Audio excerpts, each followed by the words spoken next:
I worship at your feet. Fly to my side and make it toot sweet. For more than a century, one disease has been blamed for some of Hollywood's most shocking tragedies.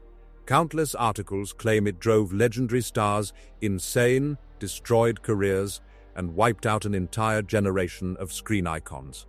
But when you examine the medical records, autopsy reports, and historical evidence, a very different story begins to emerge. In this countdown, you'll discover why Rudolph Valentino's sudden death sparked conspiracy theories, how John Barrymore became the victim of one of Hollywood's biggest medical myths, why Howard Hughes's mysterious decline has been misunderstood for decades, and which famous figures including Al Capone, Jack Pickford, and Maurice Barrymore really were devastated by documented cases of syphilis. Some of the stories you've heard are completely false, others are only half true, and a few are so disturbing that the facts are even more shocking than the rumors. Stay until number 1, because the final case reveals the real Hollywood legend whose documented battle with neurosyphilis helped create one of the biggest myths in entertainment history. Let's separate fact from fiction. Coded visibility versus declared identity. Before we meet the people in this story, we need to understand the system they were surviving within. Here's the fundamental contradiction of mid-century Hollywood entertainment. The industry loved queer style. It was profitable. It was entertaining. It was ratings gold. But it also hated queer identity. Queer people, actual queer people with actual queer lives, were a problem. A legal problem. A moral problem. A commercial problem. So what emerged was a specific bargain. Performers could be as flamboyant, as campy, as coded, as theatrical as they wanted, provided they never confirmed it out loud. Think about how that actually functions in practice. A performer goes on television. He uses inflection, gesture, wit, style, everything that signals a specific kind of queerness. The audience sees it. They laugh. They enjoy it.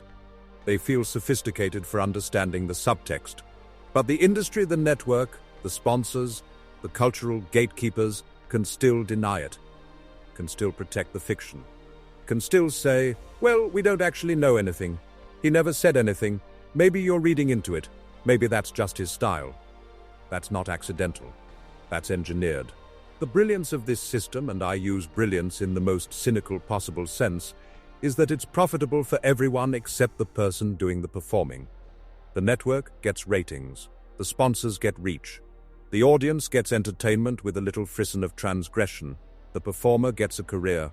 But what the performer gets comes with a price, the systematic denial of the most central thing about their life. Now here's where the story gets complicated. Some performers thrived in this system. They learned how to code switch so effectively that they built entire careers on the gap between what people thought they knew and what they could never publicly say. The subtext became the entire point. Others were crushed by it. The gap between public persona and private truth became a fracture, a psychological wound that didn't heal. And here's the thing that makes this historically crucial. The system didn't stay static. It evolved. It changed. Some of these performers lived long enough to see the world shift around them, to see laws change, to see culture move, to finally get permission to be fully human. But not all of them. And that matters, because the ones who died waiting, they didn't just die. They died without the validation of being publicly acknowledged. Their lives got to stay footnotes. Their relationships got to stay implied.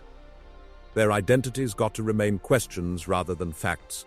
That's what this system actually cost. Not just privacy. Privacy was often a choice, but dignity. The right to be known.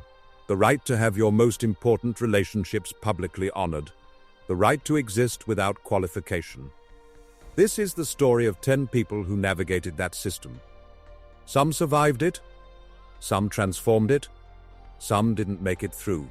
And each of their stories reveals something crucial about how power works in entertainment, how visibility doesn't equal freedom, how being visible everywhere can mean being invisible in the ways that matter most. Number 1, Paul Lynde. Paul Lynde was impossible to miss. On Hollywood squares, he was the center square, the assassin who could drop a single line and leave an entire studio shaking with laughter. His delivery was unmistakable, acid, sweet, perfectly timed. dangerous in a way that felt completely safe on network television. On Bewitched, he was Uncle Arthur, the family friend who appeared sporadically, brought chaos, but ultimately remained beloved. He was visible everywhere, recognizable instantly, a television institution. Here's the paradox: Paul Lynde was one of the most visible gay men in television history. Everyone knew. The other performers knew, the network knew, sponsors knew. The audience, many of them anyways, sensed it, understood it, coded it, but it was never ever named. Not in interviews, not in press releases, not in the profiles that appeared in magazines. In 1976, People magazine did a feature. Even then, with Lynde at the height of his fame, the language was euphemistic, softened. They danced around the edges without ever acknowledging the center. Why? Because television had learned how to make money off the style while denying the identity. The performance was welcome. The person had to arrive disguised, and here's what made it particularly cruel. Lynde's entire persona was built on wit, on timing, on saying things slightly askew. His gift was taking conventional situations and tilting them just enough that audiences felt a little thrill of transgression. He could suggest things, imply things, play with social boundaries, but he could never actually cross the ultimate boundary. He could never actually say, "I am who you think I am." That's the trap, right? The system took his greatest gift, his ability to operate in the space between what's said and what's implied, and weaponized it against him. His skill at coded communication became a cage. Later in life, Lynde struggled with depression, with substance abuse, with the psychological weight of a double life sustained over decades. He died in 1982 at 55. The official cause was a heart attack. But friends and colleagues spoke later about the toll that silence had extracted. What makes Lynde's story particularly important is that he never got the vindication that came later. He died before the world shifted enough that he could finally be fully acknowledged. His legacy feels like a warning, a specific kind of warning about fame purchased through denial. You can be visible everywhere and still be erased. You can make people laugh and still carry tremendous pain. You can be beloved and still be trapped. That was Paul Lynde, and that was the bargain he made to survive in that industry. Number 2. Raymond Burr and Robert Benavides. Raymond Burr looked like authority. As Perry Mason, he was the embodiment of masculine certainty, the lawyer who always knew more than everyone else in the room, who controlled every situation through intellect and will, who projected an almost unshakable confidence. As Ironside, he was the brilliant detective who couldn't walk but could see everything that mattered. Again, authority. Command, control. Audiences trusted him because he seemed unshakable. He carried the weight of male confidence so convincingly that it became his entire brand. What's revealing is how that public image was constructed and maintained. The studio system spent enormous effort making sure Raymond Burr looked, acted, and was perceived as the kind of man the mid-century American audience wanted to believe in: powerful, authoritative, and implicitly heterosexual. What they didn't talk about was Robert Benavides. Burr's long-term relationship with Benavides began around 1960. They built a life together that extended far beyond typical Hollywood companionship. They worked together, they shared business ventures, they bought a vineyard in Sonoma County. They created a domestic life that by any objective measure was a committed partnership. But the studio system and Burr himself, it should be said, maintained a careful fiction. The relationship wasn't hidden exactly. People who knew Burr knew about Benavides, but it was managed, controlled, kept at a deliberate distance from public acknowledgement. Burr died in 1993. By then, the old studio reflex was still very much in place. Protect the star image by sanding down the human facts. The public narrative around his death focused on his career achievements, his talent, his legacy as an actor. The fact that he had spent the last 3 decades of his life with a partner who loved him, that was permitted to remain an aside, a detail, an implication. Here's what's so revealing about Burr's case. Television had absolutely no problem selling the appearance of masculine authority and power to millions. A man in control. A man who knew things. A man you could trust to solve the problem. But when that same authority belonged to a man sharing his life with another man, the culture couldn't quite accommodate that contradiction. So they reached for euphemism, for distance, for the careful separation of his professional success from his personal truth. Euphemism, as it turns out, is often just fear wearing a silk tie. The tragedy, and this is crucial, is not that Burr had a relationship with a man. The tragedy is that a relationship that clearly mattered profoundly to him, that shaped decades of his life, that was as real as any partnership could be, had to remain officially unspoken. That's the cost of visibility without dignity. You can be everywhere and still be nowhere. You can build an entire career on projecting certainty while carrying a secret that denies the most certain thing about your own life. Number 3, Robert Reed and the Brady Bunch. To millions of Americans, Robert Reed was Mike Brady. From 1969 to 1974, America invited him into their living rooms every single week as the ideal father. The civilized patriarch, the voice of reason, the embodiment of emotional safety and domestic order. He represented everything the culture told itself it believed in: stability, competence, a man who could hold a family together through wisdom, patience, and unwavering presence. Here's what's heartbreaking: that role became a cage. Later accounts from friends and co-stars described Reed as a man suffering under the specific pressure of a double life in an era when public exposure could have damaged both the show and his career. The pressure wasn't just professional anxiety, it was existential. It was about the possibility of everything collapsing not because of what he'd done, but because of who he was. Think about the psychology of that situation. You're playing America's most acceptable father. You're in millions of homes. Children are watching you. You're becoming synonymous with stability and moral authority. And simultaneously, you're carrying a secret that, if revealed, could destroy the entire enterprise, could destroy your career, could damage the show, could potentially damage the network. That's not just pressure. That's psychological torture masquerading as success. Reed died on May 12, 1992 at Huntington Memorial Hospital in Pasadena. After his death, public reporting gradually widened. It was disclosed that he had been HIV positive while also battling colon lymphoma. Let's sit with that for a moment. The actor who played America's most acceptable father, the man who was supposed to have all the answers, who was supposed to provide emotional safety and moral guidance, spent his final years dealing with not one but two serious health crises. And he did it while carrying the accumulated weight of decades of silence. He was not permitted to be vulnerable in public the way he deserved to be. He was not permitted to have his relationships honored. He was not permitted to exist in the world as a full human being. The culture had decided that the image of Mike Brady was more important than the health and dignity of Robert Reed. And that calculation, that choice, is where the tragedy actually lives. What's particularly cruel is the timing. By the late 1980s and early 1990s, the world was beginning to shift. Culture was changing. Conversations that had been impossible were becoming possible. The silence that had seemed necessary was beginning to feel like a choice rather than a requirement. But Reed didn't get to see that transformation in any meaningful way.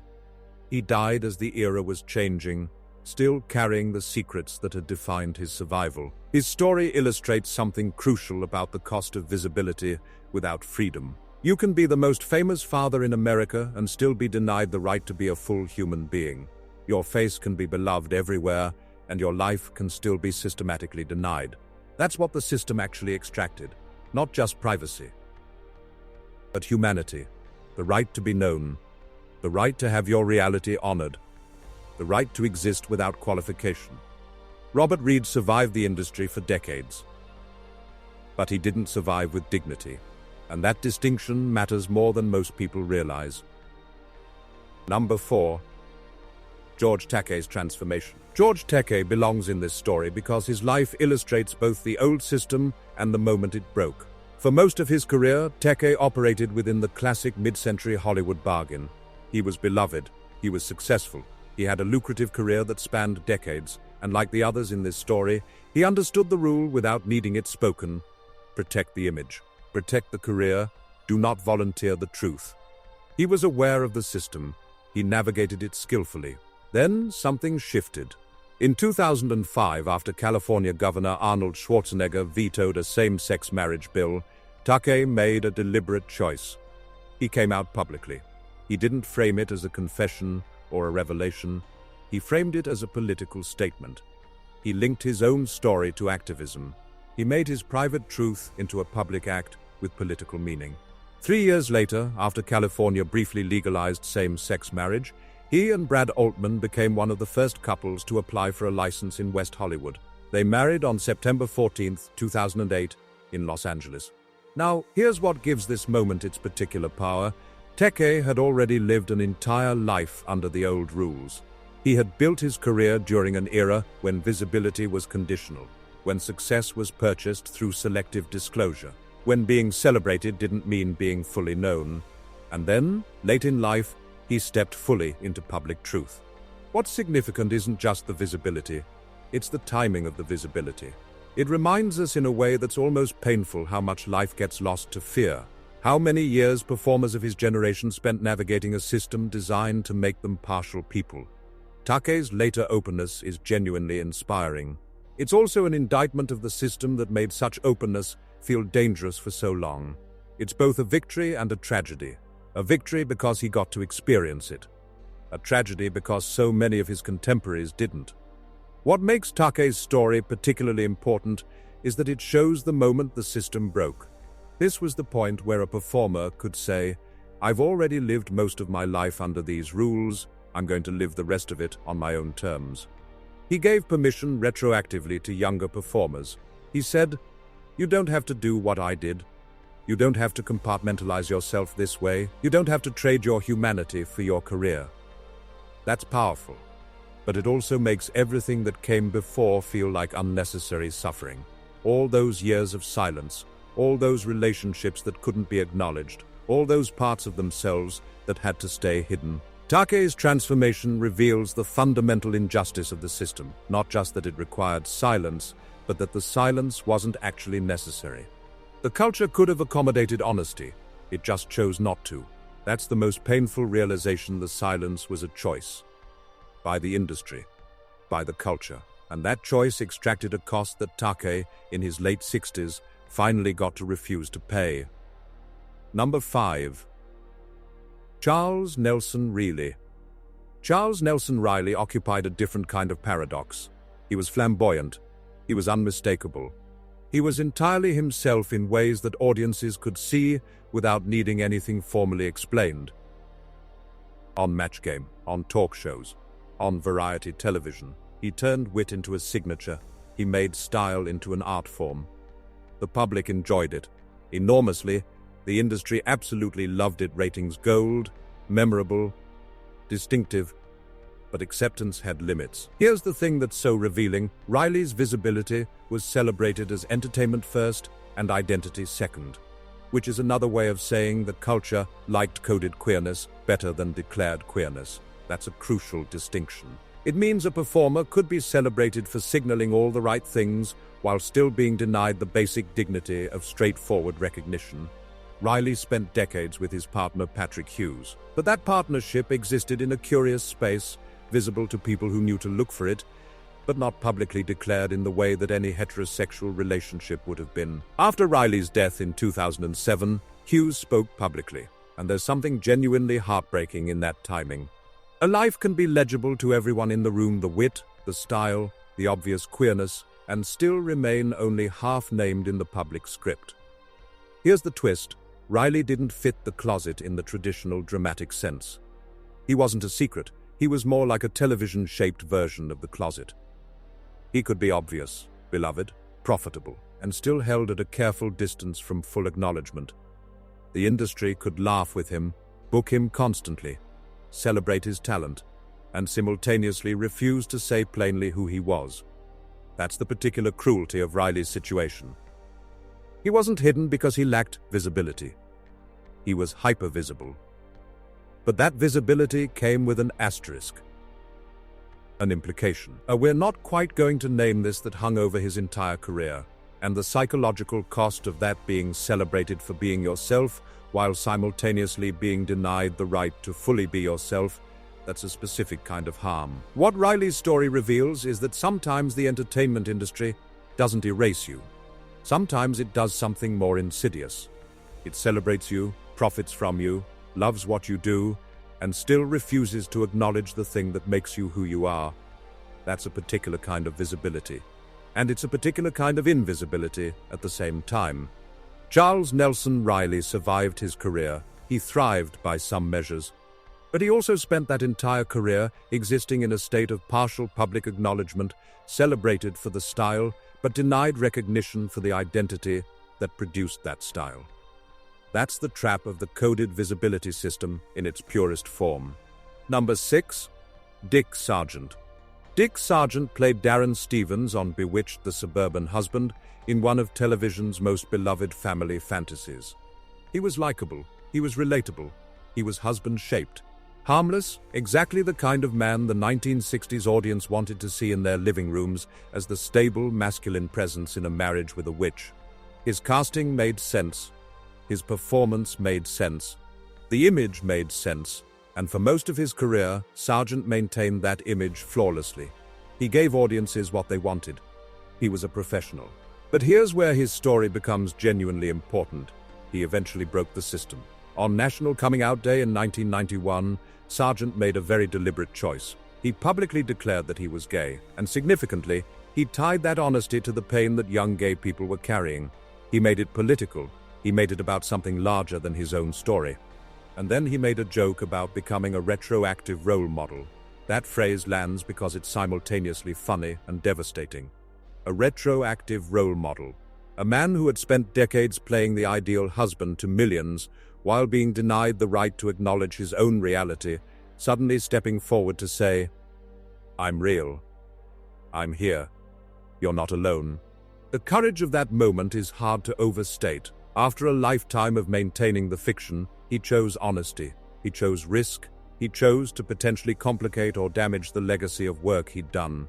In 1992, he served as a Grand Marshal of the Los Angeles Gay Pride Parade alongside Elizabeth Montgomery, his former co-star. That image matters not because it erases the decades of silence, but because it transforms that silence into witness. It says, "I was there. I survived it. And I'm saying it out loud now." But here's the heartbreaking part. Sargent died in 1994 of prostate cancer at 64. So the public chapter of honesty was brief. He got maybe 3 years to live as a fully acknowledged human being after spending 35 years in compartments. That's the tragedy that haunts his story. He eventually spoke plainly. He did offer himself to younger people as proof that shame was not the only ending. But he also reminds us how late honesty often arrives, how much time gets consumed by the silence. What makes Sargent's story powerful isn't just that he came out, it's that he came out and then immediately used that visibility to help other people. He didn't make it about vindication or about healing his own wounds. He made it about the next generation. That's grace. That's real courage. And it makes it even more tragic that he didn't get to live much longer in that freedom. Dick Sargent's story is a reminder that sometimes the breaking of the system comes too late. But it also shows that even a brief window of honesty can matter. His 3 years of public acknowledgement probably changed lives, gave people permission, created visibility where there had been none. That's something. Number 7. Richard Deacon and Billy D. Wolfe. Not everyone's story has a resolution. Richard Deacon specialized in polished irritation. On The Dick Van Dyke Show and Leave It to Beaver, he played authority figures who looked proper, clipped, and fully under control. He understood how to make stiffness funny. That was his particular gift. Because he played order so well, his own off-screen reserve feels even more telling in hindsight. The public record around Deacon's private life is thinner than it is for some others in this story, and that thinness should be respected. Not every performer's story has to be excavated. Not every life has to be turned into narrative. But what can be observed is that Deacon never turned his personal life into a public narrative. And later accounts have often treated that silence itself as part of the historical pattern surrounding closeted performers in mid-century television. That matters because it shows different survival strategies. Deacon's strategy wasn't coded visibility or dramatic revelation. It was containment. Quiet, professionalism maintained as a form of self-protection. Sometimes survival leaves fewer dramatic facts because the strategy was not scandal or confession. It was simply endurance. Deacon died in August 1984 after an apparent heart attack. His obituary focused on craft credits, and the familiar face viewers knew. That's probably fitting for someone whose entire career was built on control and careful presentation. His story doesn't scream, it tightens. And in that tightness, you can still feel the era. A world where privacy was not always freedom, but often the price of remaining employed, respectable, and unexamined. Then there's Billy DeWolfe, a performer from an older Hollywood tradition. He came from the era of polished mannerisms, precise diction, supporting characters who could steal a scene simply by sounding more refined than everyone else in the room. He built a career playing fussy, fastidious men. Paramount comedies. The Doris Day Show. He even voiced Professor Hinkle in Frosty the Snowman. Audiences recognized the elegance immediately. The industry did too. But that kind of elegance could function two ways at once. It could be a marketable signature, and it could be a mask broad enough for the public to consume without forcing a direct conversation about the person wearing it. The public record around DeWolfe's sexuality is not as fully documented as it is for later figures, so caution matters here. But his place in this history comes from illustrating how old Hollywood handled performers whose style read as coded long before mainstream media wanted direct language. Coded visibility did not begin in the 1970s. It was already there in earlier decades, wrapped in polish, wit, and theatrical precision. DeWolfe died in Los Angeles in 1974. His story leaves behind a familiar old Hollywood lesson. Sometimes the persona is not just branding, it's shelter with applause attached. These are the stories without dramatic resolutions.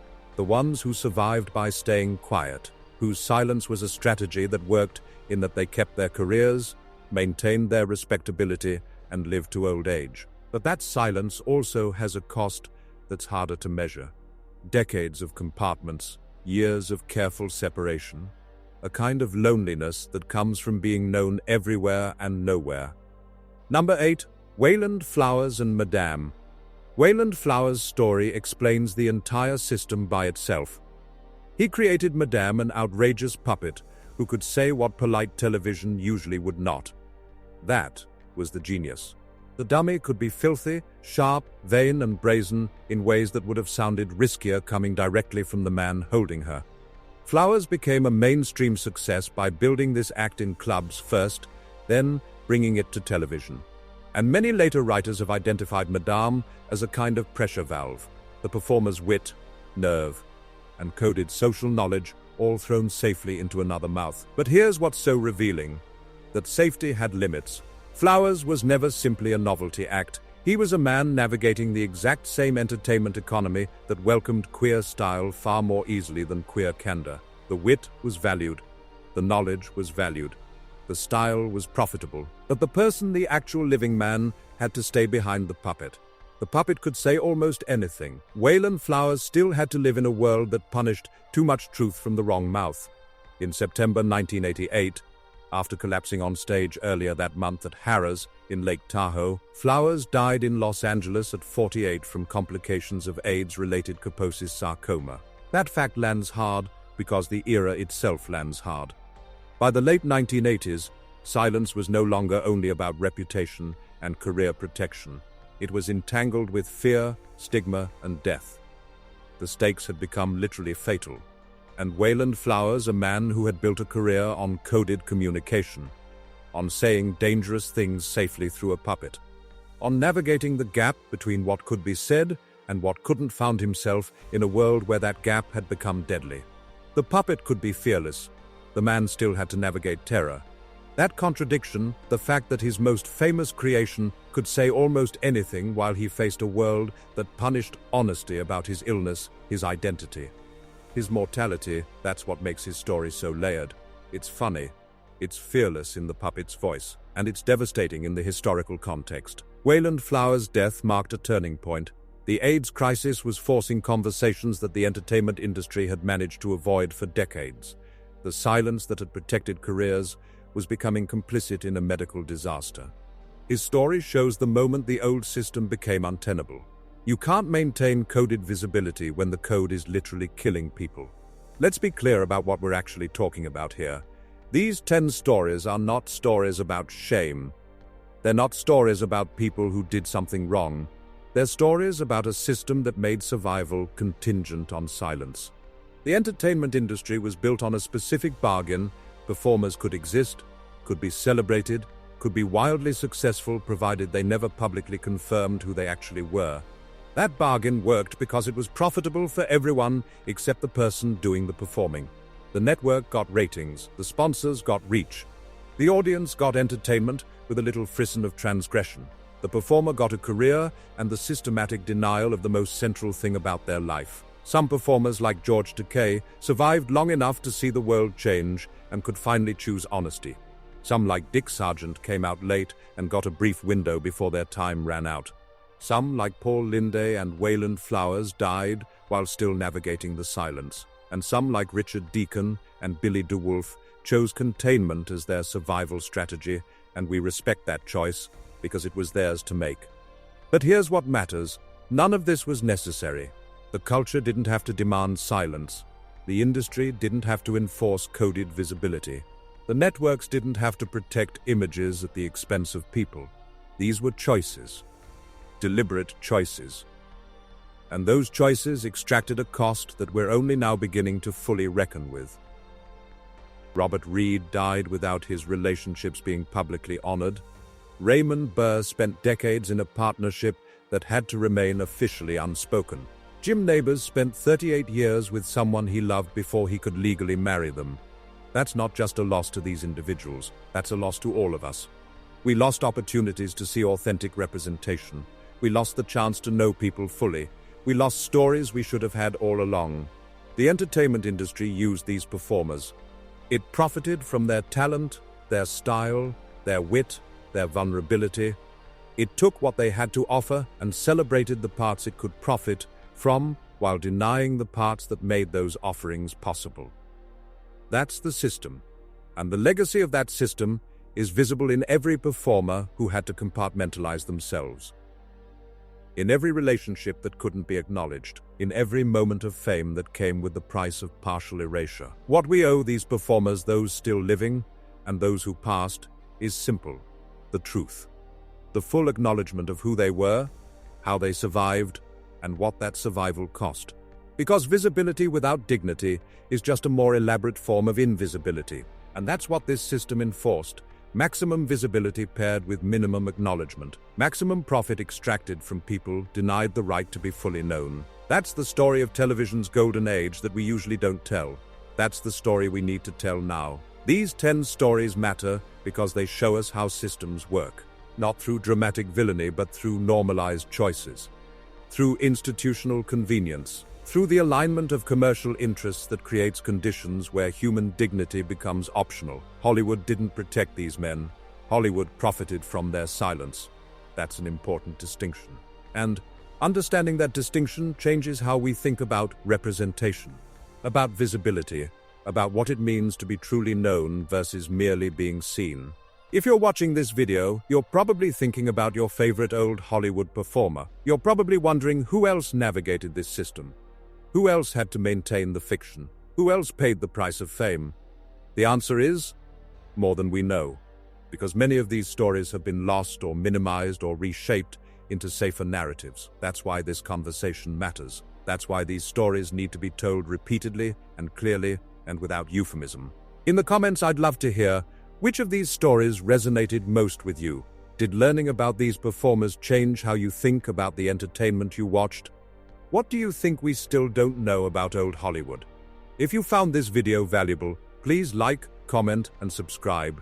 Hit the bell notification so you don't miss future explorations of the real stories hidden behind the Golden Age veneer. And share this with someone who needs to understand how systems work, how visibility doesn't equal freedom, how being everywhere can mean being nowhere.